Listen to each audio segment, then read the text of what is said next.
Mistério no sul do estado. A adolescente de 15 anos é encontrada morta com um tiro no peito, deitada na própria cama. Estamos bastante tristes, né? Ainda mais que não sabemos exatamente o que aconteceu. Preso um dos acusados de assaltar e torturar um adolescente, um estudante em Balneário Camboriú.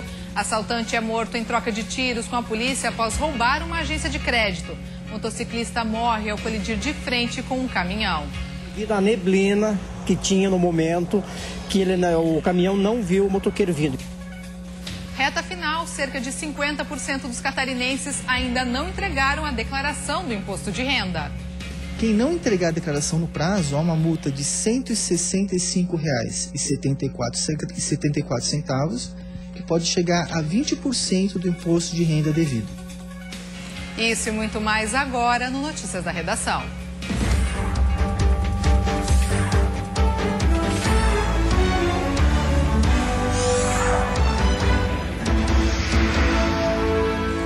Olá, boa tarde. Mistério no sul do estado. Uma adolescente de 15 anos foi encontrada morta na própria cama com um tiro no peito. O disparo teria sido feito com a arma que o pai da jovem guardava em casa. Alexia Eufrásio, de 15 anos, foi encontrada morta, caída sobre a própria cama. Foi o irmão da jovem de 17 anos quem, ao chegar em casa, percebeu a menina baleada. A arma utilizada seria do pai da jovem. A Polícia Civil investiga para saber quem pode ter feito o disparo. Pode ter ocorrido um acidente por parte de algum familiar que manuseava a arma e acabou desferindo, acertando a menina. Ou alguém que tenha entrado na casa, sabia onde a arma da família estava escondida, teria disparado no peito da menina e depois escondido a arma. Pode ser pouco provável, mas também temos que trabalhar nessa linha de investigação. Familiares e amigos de Alexia estiveram no velório da menina, que ocorreu durante toda a manhã. Na escola onde a menina estudava, as aulas foram canceladas e os professores lamentaram a morte da aluna. Lucileia era professora de língua portuguesa de Alexia e ainda hoje corrigia a última prova feita pela menina, que estava no primeiro ano do ensino médio. Mas tinha um comportamento normal para a idade dela, bem calma. Nada expansiva, explosiva, né? Parecia uma menina bem tranquila. Estamos bastante tristes, né? Ainda mais que não sabemos exatamente o que aconteceu. A Polícia Civil aguarda agora os resultados de exames de resíduos de pólvora que foram feitos nas mãos da menina e também do irmão da garota. E esse é um laudo essencial que nós temos que aguardar e ser confeccionado para dar um norte mais certo à investigação. A Polícia Civil prendeu em Ascurras, no Vale do Itajaí, um dos suspeitos de ter torturado e assaltado um estudante em Balneário Camboriú no último final de semana. Paulo Messias Moura Brito, de 23 anos, vulgo Paulistinha, foi preso na madrugada de hoje. Ele tentava fugir para o município de Lages quando o ônibus em que ele estava foi interceptado por policiais militares. O pedido de prisão preventiva saiu ainda na noite de ontem, depois que diversas testemunhas e a própria vítima, Tiago Montovani Bauman, de 23 anos, ajudaram a identificar o suspeito. Paulistinha foi encaminhado ao presídio de Blumenau. E em Gaspar, no Vale do Itajaí, um assalto a uma agência de crédito deixou um homem morto após perseguição e troca de tiros com a polícia. Esta é a terceira vez que a agência é assaltada em 1 ano e meio.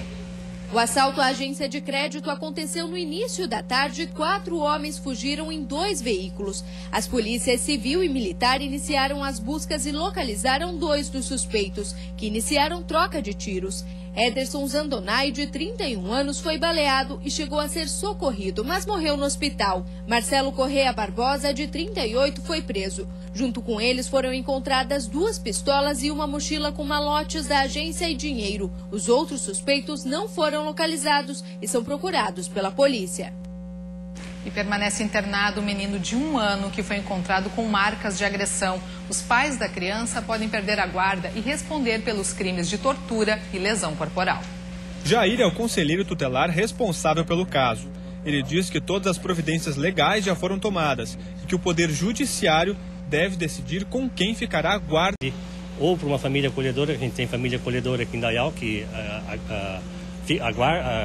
protege essas crianças, né? e depois esperando uma decisão judicial, né? Quem vai decidir o que vai ser feito com essa criança vai ser o judiciário, na verdade, né? A criança, que está internada desde domingo, deve permanecer sob observação aqui no Hospital Beatriz Ramos, pelo menos até a próxima sexta-feira. A Polícia Militar encontrou o menino de apenas 1 ano de idade com marcas de agressão durante o atendimento a uma ocorrência na própria casa do bebê. De acordo com o Conselho Tutelar, o pai do garoto e o tio teriam brigado justamente por causa dos maus tratos. Nós recebemos a solicitação da Polícia Militar, da PM, né? No local, a nossa equipe constatou que a criança apresentava um ferimento no rosto, alguns hematomas pelo corpo, e a criança não estava chorando, estava relativamente tranquila, né? E apresentava um ferimento na língua também, né? O pai da criança foi preso em flagrante e pode responder pelos crimes de tortura e lesão corporal. Já a mãe do garoto é menor de idade e foi liberada. E uma cadelinha foi resgatada de um rio no oeste do estado. Ela estava boiando na água com uma pedra amarrada no pescoço. Pescadores que passavam pelo Rio do Peixe, em Concórdia, no oeste de Santa Catarina, viram a cadelinha com a cabeça para fora da água e o corpo enrolado em um saco. No pescoço do animal havia uma pedra amarrada com um pedaço de arame. Ao ser retirada do rio, que tem cerca de 2 metros de profundidade, a cachorrinha tremia bastante e estava muito debilitada. Ela foi encaminhada pelos bombeiros para a Fundema, Fundação Municipal do Meio Ambiente, que vai investigar o caso e cuidar da cadelinha, que está prenha. Santa Catarina subiu 10 posições no ranking nacional do trabalho infantil, segundo dados do IBGE. O encontro hoje para tratar do assunto foi promovido pelo governo do estado, com os municípios com o maior número de casos. O objetivo é erradicar o trabalho na infância. De acordo com o IBGE, Santa Catarina passou do 14º para o 4º lugar no ranking nacional do trabalho infantil. Dos 100 municípios com maior registro de casos, 32 são catarinenses, sendo que o primeiro da lista nacional é Novo Horizonte, no extremo oeste do estado. Para discutir sobre esse tema e orientar os municípios, o governo estadual reuniu autoridades do assunto na capital. Os 32 municípios catarinenses com maior índice de trabalho infantil e outros 9 que se comprometeram com o Ministério Público a erradicar essa prática foram convidados pelo governo do estado a participar do encontro de hoje aqui na Assembleia Legislativa. O problema é que dos 41, apenas 9 compareceram. E a atitude que nós tomaremos é de refazer o seminário dentro de 30 dias a 40 dias, convidá-los novamente, porque nós não estamos brincando. O trabalho infantil é muito grave para o estado de Santa Catarina. Mais de 100 mil crianças e adolescentes entre 10 e 17 anos trabalham de forma irregular no estado, de acordo com os dados do IBGE. Segundo a desembargadora do trabalho, que participou do encontro, é preciso conscientizar as famílias de que as crianças precisam estudar e não trabalhar. Eu entendo que a solução é a escola integral. A criança, ela estuda, ela é orientada, ela tem espaço para brincar, ela tem tempo para fazer os deveres, ela tem um reforço escolar. No estado, cabe aos CRAS e aos CREAS o atendimento às famílias e crianças carentes. Além disso, para a coordenadora do Programa de Erradicação do Trabalho Infantil no estado, é preciso desenvolver projetos que estimulem a convivência entre as crianças. Muita gente tem esse entendimento, é melhor trabalhar do que ficar na rua, como se só tivesse essas opções, né? E as políticas públicas têm que atuar para dar essa outra opção. Escola em tempo integral, serviços de convivência e fortalecimento de vínculos, para que essas crianças e adolescentes tenham outra opção. E depois do intervalo, o motociclista morre ao colidir de frente com um caminhão no oeste do estado. Devido à neblina que tinha no momento, que o caminhão não viu o motoqueiro vindo. E ainda, a reconstituição tenta descobrir se atropelamento de um homem em um posto de combustíveis na Serra foi proposital. Nós voltamos em instantes.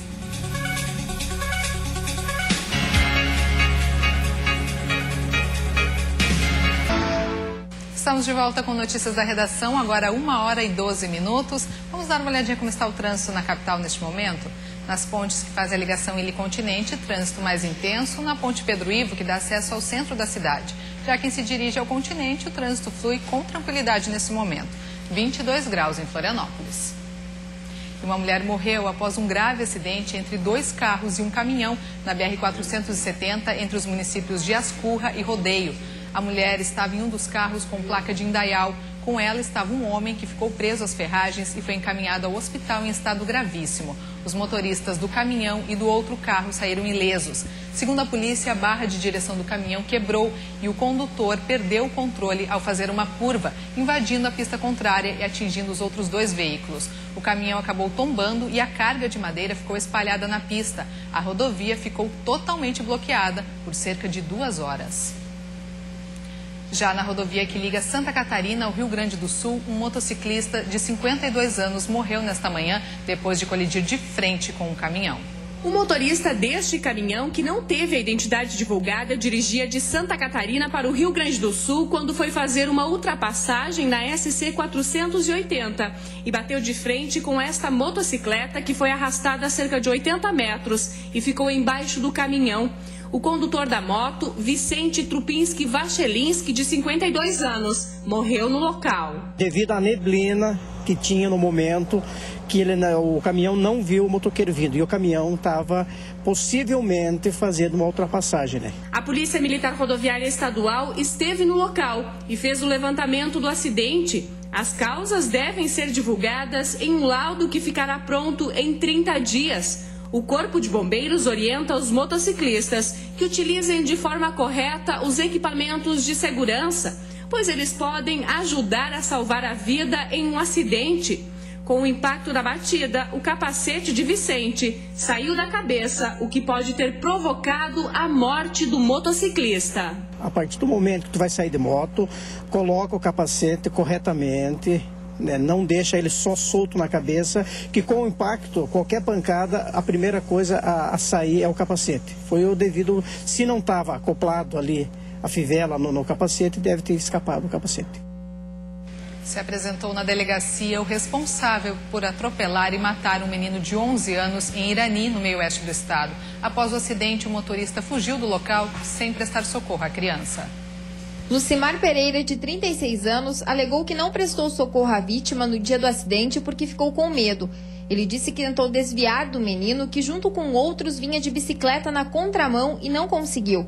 Um inquérito foi instaurado para apurar as causas do atropelamento, que terminou com a morte de Gabriel Melo, de 11 anos.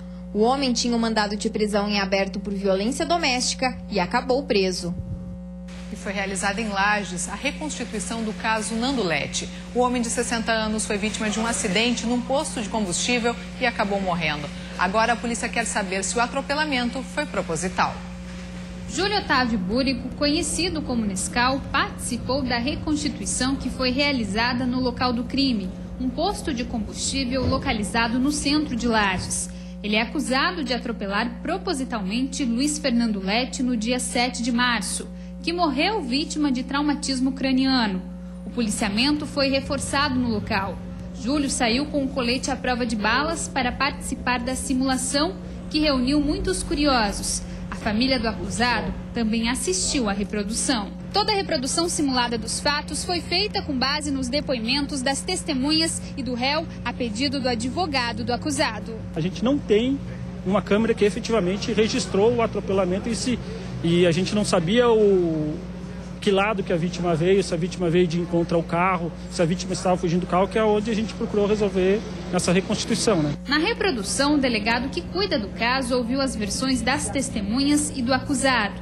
Todas elas foram simuladas para tentar entender se o atropelamento foi proposital ou não. Há uma série de questões para ser discutidas juridicamente durante o julgamento, nas teses de defesa e acusação, que talvez essa reprodução simulada dos fatos possa contribuir para deixar mais claro o que efetivamente aconteceu. Nas imagens filmadas no dia do crime, Nandolete aparece primeiro sendo agredido por Nescau dentro do posto e depois sendo atropelado.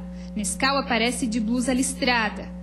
Hoje, segundo o delegado, nas versões ditas pelas testemunhas e pelo réu, há divergências. Basicamente, duas divergências que eu considero importantes. Uma que menciona a vítima se dirigindo espontaneamente em direção ao carro e uma outra que diz que não, que quando ele girou ele foi surpreendido pelo carro. Isso realmente gera uma diferença muito grande em matéria de responsabilidade. A reprodução deve ser usada na primeira audiência do caso, que vai acontecer na próxima sexta-feira. Desde o dia do crime, Nescau está detido no Presídio Regional de Lages. O Hospital Dona Helena de Joinville é o primeiro do estado a receber uma certificação mundial. O selo foi entregue agora pela manhã. Foram 6 anos de trabalho para conseguir conquistar a acreditação da Joint Commission International, a JCI. Hoje, a direção do hospital recebeu o tão esperado selo de ouro. Para ter o certificado, o hospital passou por um processo rigoroso de avaliação. O hospital é avaliado desde a cozinha até o cuidado ao paciente. Ou, ao contrário, desde o cuidado ao paciente até todos os serviços, não só próprios como terceirizados. Para o hospital, que tem 98 anos de existência, o selo foi o reconhecimento de procedimentos contínuos, como o treinamento dos profissionais, prevenção de risco e segurança oferecidos no atendimento aos pacientes. O que muda é que existem 1.820 mensurações de conceitos. Entre eles está que o paciente tem que ser informado plenamente do que vai acontecer com ele. Se o paciente retorna ao hospital pela mesma razão que o trouxe a primeira vez, aquilo é registrado como um evento desnecessário e adverso. E aquilo é pesquisado na sua causa raiz. Esses termos são termos técnicos da acreditação.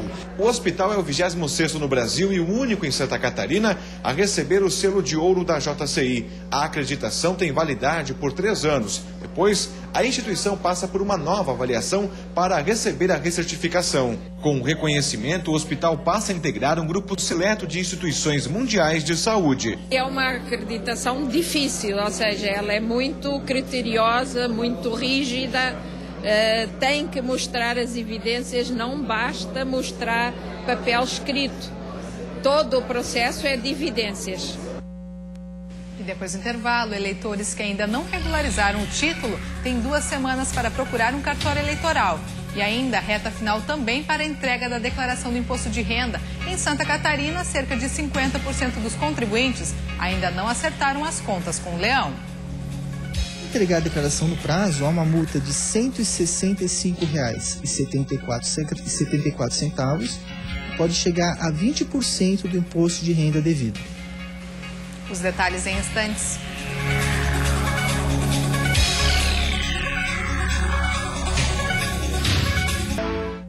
Tempo nublado e chuvoso em Santa Catarina. As nuvens predominam nesta quarta-feira, deixando o céu encoberto em todas as regiões. Chove em praticamente todo o estado no fim do dia. Confira os detalhes no mapa.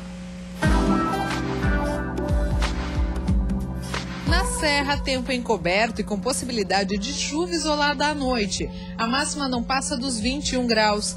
Na região norte, muitas nuvens e pancadas de chuva no fim do dia. Temperatura chega aos 25. No oeste, o sol aparece em meio a muitas nuvens e faz 25 graus. No Vale do Itajaí, céu com muitas nuvens à tarde e chuva à noite. Máxima de 23. No sul, instabilidade e pode chover no início da noite. Máxima de 24 graus. Assim como na Grande Florianópolis, onde o tempo também fica nublado e chove à noite. Máxima de 24 graus. Há uma semana para o prazo final para a entrega da declaração do imposto de renda, cerca de 50% dos catarinenses ainda estão em débito com a Receita Federal. O órgão alerta para os problemas que os contribuintes podem ter ao deixar para declarar nos últimos dias. Paulo prestou as contas com o Leão há mais de 10 dias. Não quis arriscar e deixar para a última hora. Mas, diferente dele, muitas pessoas ainda não fizeram a sua parte. Sempre no início do mês de abril, a ideia é já deixar pronto aí para não deixar para o final do mês, né? Não pode ter problema com o Leão. Pode se atrapalhar. Em Santa Catarina, quase 500 mil pessoas ainda não fizeram a declaração. Isso representa 50% dos catarinenses, já que para esse ano são esperadas mais de 1 milhão. Nesse escritório de contabilidade, pelo menos 40% dos clientes ainda não prestaram as contas com a Receita Federal. A falta de documentação e as dúvidas na hora de preencher os formulários são os principais motivos do atraso. Outros vêm no escritório e perguntam, vamos fazer a declaração, vamos, o que é que precisa de documento, né? A gente passa uma relação para trazer seus comprovantes de rendimento, extrato bancário, extrato de aplicação, relação dos dependentes, despesas médicas, para poder fazer a declaração. Para quem trabalha na Receita, o número não assusta. Esse delegado explica que é normal que as declarações sejam feitas na última hora, mas ele faz um alerta. Deixar para os últimos dias pode comprometer a entrega do imposto de renda. A média é que nos últimos 3 dias costuma haver congestionamento na internet para a entrega das declarações. Então, a dica é não deixar para entregar nos últimos 3 dias. Quem não entregar a declaração no prazo, há uma multa de R$ 165,74, que pode chegar a 20% do imposto de renda devido. As declarações também podem ser preenchidas pelos smartphones e tablets, através de um aplicativo da Receita Federal. E também é importante ficar atento ao prazo para regularizar o título de eleitor. Os eleitores têm até o dia 7 de maio para fazer, transferir ou regularizar o título. O atendimento acontece nos cartórios eleitorais onde o cidadão pretende votar e é preciso apresentar identidade e comprovante de residência. Quem não estiver registrado ou regularizado no cadastro eleitoral até o dia 7 de maio não poderá votar nas eleições de outubro.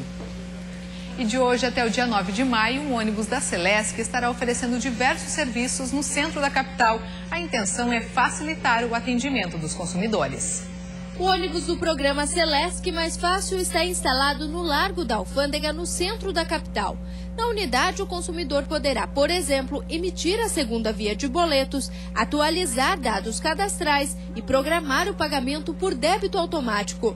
A expectativa é até o dia 9 de maio, quando o ônibus segue para outras regiões de Florianópolis, atender pelo menos 200 pessoas. O local funciona das 10 horas da manhã até as 4 horas da tarde, apenas em dias úteis. A partir de junho, diversas cidades catarinenses serão atendidas com o Celesc Mais Fácil. E hoje nós ficamos por aqui. Uma boa tarde para você e até amanhã.